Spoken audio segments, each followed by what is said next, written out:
Today we are reading Walt Disney's Snow White and the Seven Dwarfs because of the movie that comes out next week.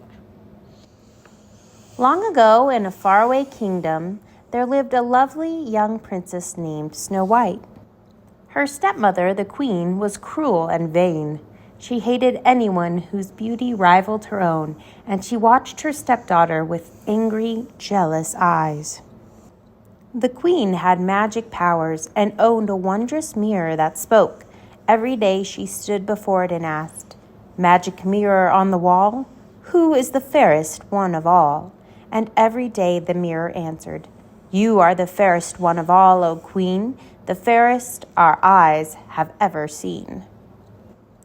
As time passed, Snow White grew more and more beautiful, and the queen grew more and more envious. So she forced the princess to dress in rags and work from dawn to dusk. Despite all the hard work, Snow White stayed sweet, gentle, and cheerful. Day after day she washed and swept and scrubbed. And day after day she dreamed of a handsome prince who would come and carry her off to his castle. One day, when the queen spoke to her mirror, it replied with the news she had been dreading. There was now someone even more beautiful than the queen, and that person was Snow White. The queen sent for her huntsman.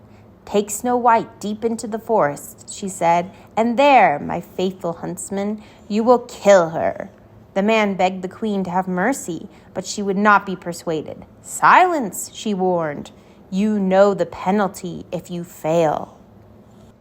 The next day, Snow White, never suspecting that she was in danger, went off with the huntsman.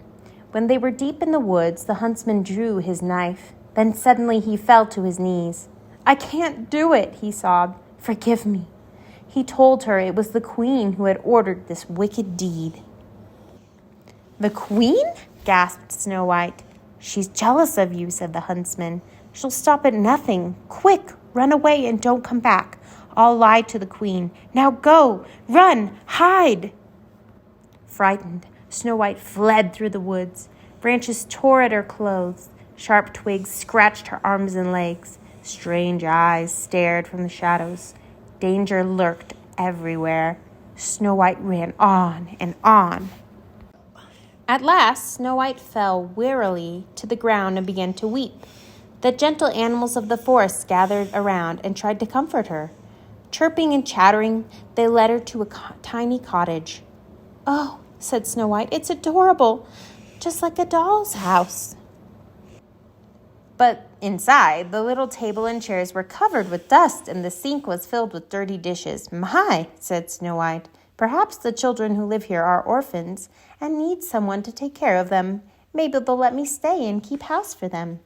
The animals all helped, and soon the place was neat and tidy.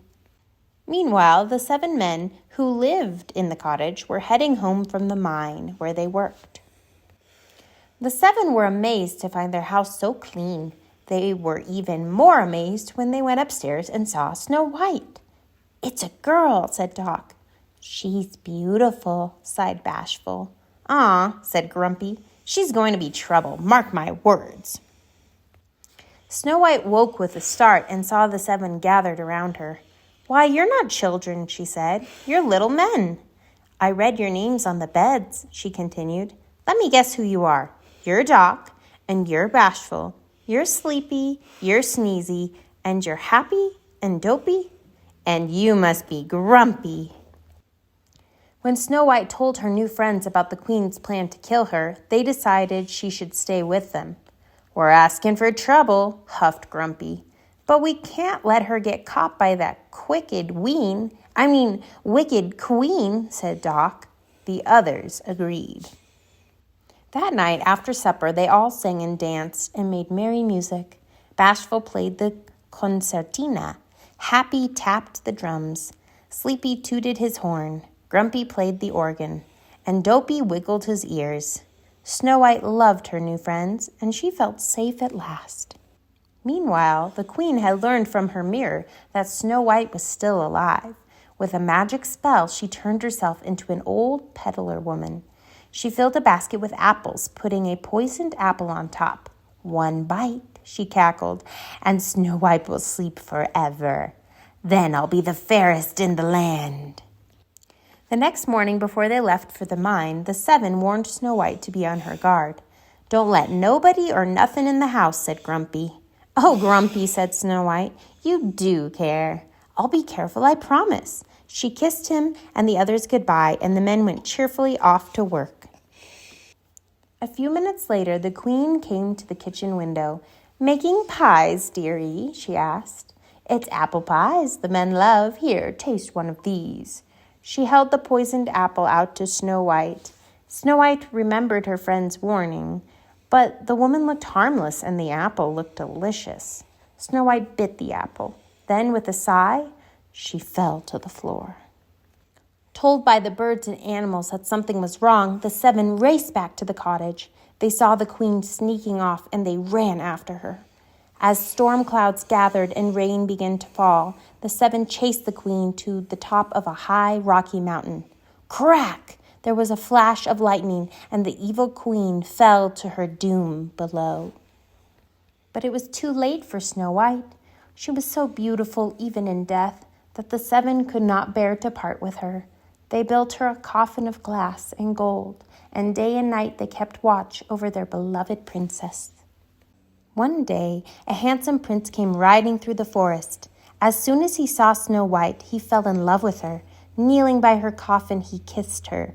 Snow White sat up, blinked, and smiled. The prince's kiss had broken the evil spell. As the 7 danced with joy, the prince carried Snow White off to his castle, where they lived happily ever after. The end.